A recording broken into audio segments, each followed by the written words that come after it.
Hello lovely friends, thank you so much for being here today for this really exciting galaxy pour with spray painted planets. This awesome event was put together by the amazing Donna from It's Art by Donna. You have to go and check out her channel. She's such a talent and a beautiful person, and she's got us all together in this collab. All the details for today and yesterday are in the comments and the description below. And up before me was Sudha from Artist Resin, and just after me is Betty by Oak Abertina. It's exciting. It's so exciting, and every single person in this collaboration has come up with an amazing creation, and I can't wait to see all of them. So I'm just going to take you through the colours now with my pour. And first of all, I've got a black base. I've chosen some really lovely colours because I'm doing something a little bit unusual today. As I show you the colours here, I'm just going to tell you a little bit about today's painting. So we're diving into the world of Star Wars, but we're not just lightsaber battles and X-Wing dogfights today. We're going on a deep dive to explore something truly fascinating: the connection between Star Wars planets and Earth's very own biomes. Now, being someone who is inspired by nature, and my channel is always inspired by nature in some way, I just want to give you a heads up about what biomes are to begin with. So biomes are like fingerprints for a planet. They're unique ecosystems that thrive under specific conditions. Now don't worry, I'm not going to go all scientific on you, but just to give you a little bit of background. From the vast cerulean oceans to the towering glaciers, Earth's biomes are teeming with life and raw beauty. But have you ever stopped to think, could these biomes inspire fantastical worlds beyond our own? The answer, my friends, is yes. We're about to see how the Earth's biomes breathe life into some of our favourite Star Wars planets. Okay, so as we start laying down these colours here, do you see little Ewoks? We're starting in the peacefulness of a serene earth forest. Take Endor, for example. Just think of that lush greenery and the towering trees creating that sense of harmony with nature, and the moon teeming with Ewoks in the Return of the Jedi. Do you remember that? Endor embodies the feeling of a sanctuary. Dappled sunlight filters through the dense canopy, creating a mystical atmosphere, and the presence of Ewoks adds a layer of wonder. And you'll see as I lay down the colours and start to create the colours for the forest, how this will come about, and especially when I do the embellishment of the planets, it will all start coming together. So I'm just laying down the rest of the colours, and you can see there's quite a spectrum of colours here. And this metallic gold gives a real aura, but it's a naughty paint. It's one of those paints that never really does what you think it's going to do, but it does something really special each time. It's quite unpredictable and quite interesting. So now I've laid the colours down for the forest. I'm going to start laying down the colours for the desert. Now, if you hadn't worked out what I was doing, I'm doing 4 planets today. I'll give you little clues as we go along. But this colour here, or these colours here, is going to form the desert. And I think we're all quite familiar with what happens in the desert. Can you think of...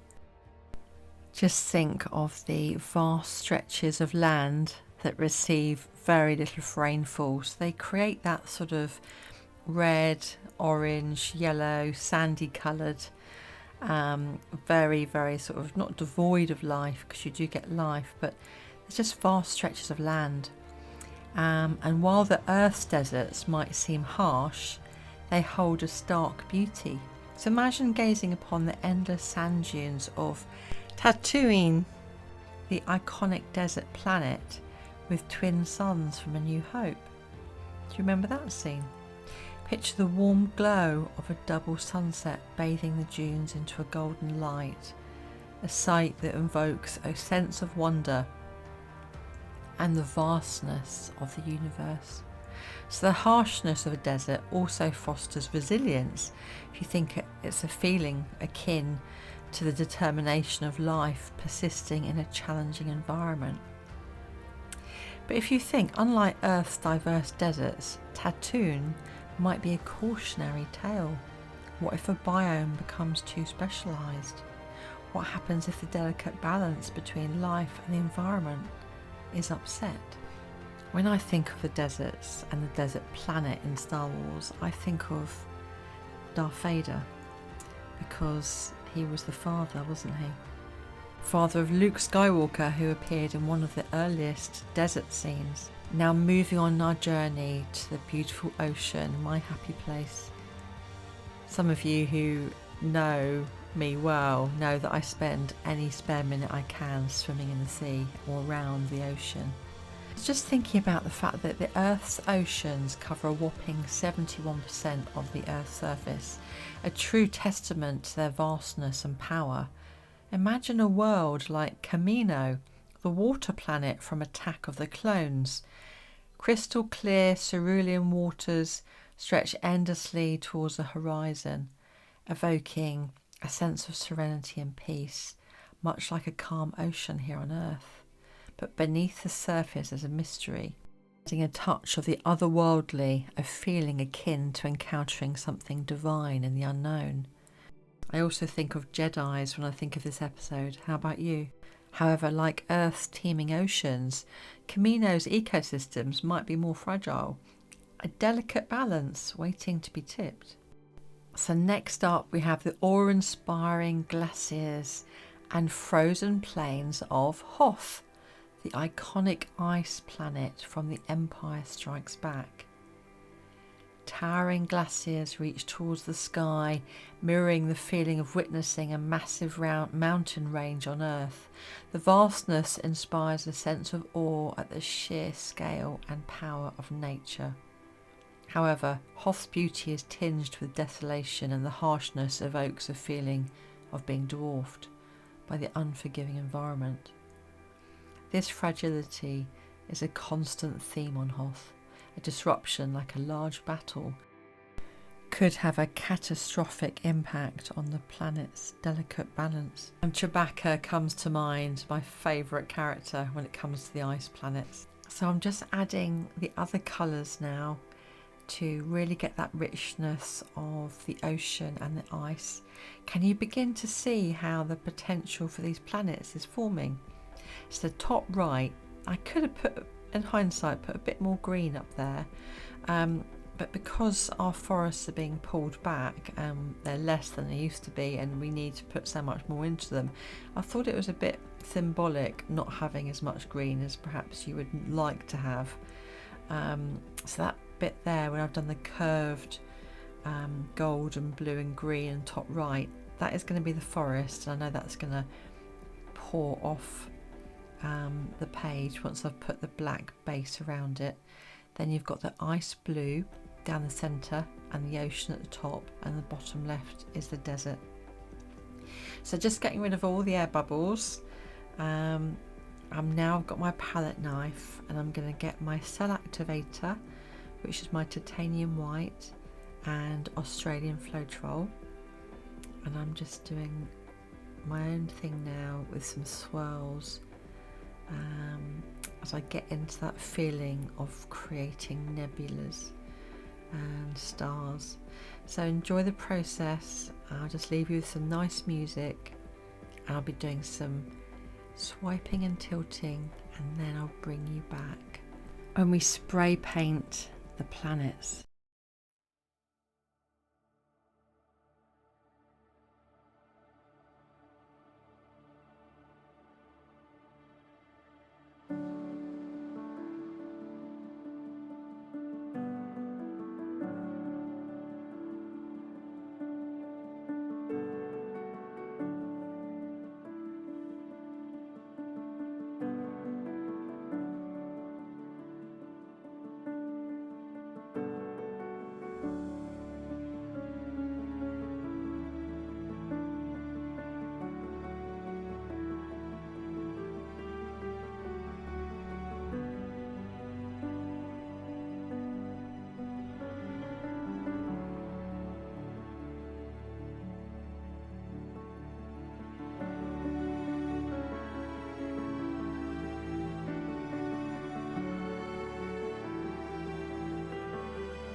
So as we come towards the end of the painting being tilted, I'm going to leave it to dry.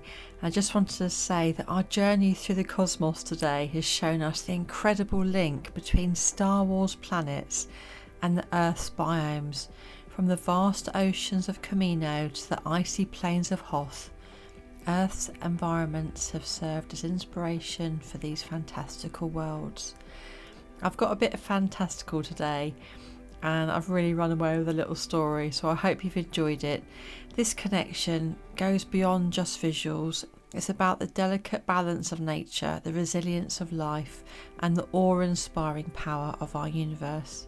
So next time you gaze up at the stars, remember a whole galaxy of possibilities awaits, waiting to be explored. Perhaps somewhere out there exists a world that mirrors your favourite biome on Earth. And who knows, maybe that world holds its own stories of adventure waiting to be discovered. Thank you so much for joining us on this epic exploration. Now it's your turn to explore. What other Star Wars planets remind you of Earth's biomes? Any thoughts that you have, I'd love to see them in the comments below. My painting is now dry, and I've got my stencils, and I'm just using some white to create some shadow and some light in the planet. Now what I do is I tend to put a stencil over the part that I want to create an image of, so you can see the ice almost running through the planet, and that ice also runs through the planet and behind it. So once you've done the planet spraying, it creates a 3D effect behind. So I'm just using a little wipe just to get rid of any spray paint around the edge. And I've gone on now to do my other planets, and I'll show you how I did one of the small ones. I'm literally putting the stencil down, making sure it's nice and secure, using the white spray paint first and then the black on the other side, making sure to cover the stencil quite a lot and have a bit of a block so it doesn't go over the painting in a way that you don't want. So taking that all off, it's a little bit over the edge on that one, so I'm going to wipe that off in a second. And some of the spray went over the canvas, so that's fine. You can just wipe it off and start again. You can see in the top right there as well, I've got a bit of spray paint, but I'm using a damp cloth to now go over and bring up some of the colour that I want to keep. So I'm keeping some copper and red in the desert, keeping some of the icy colours just behind the ice planet, and the blues, and all of the green and blue and white frothy bits around the ocean planet.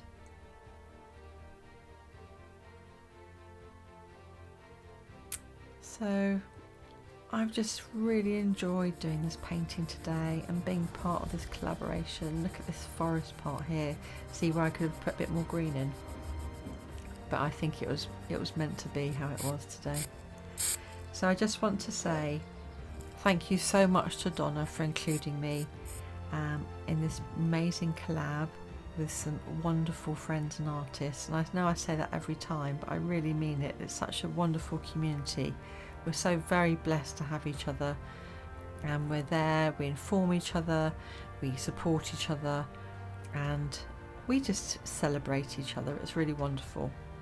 And I want to say thank you very much to Donna for all the hard work that you've put into this collaboration. Everything you do, you support us so much, and you just did an amazing job. It's so very much appreciated.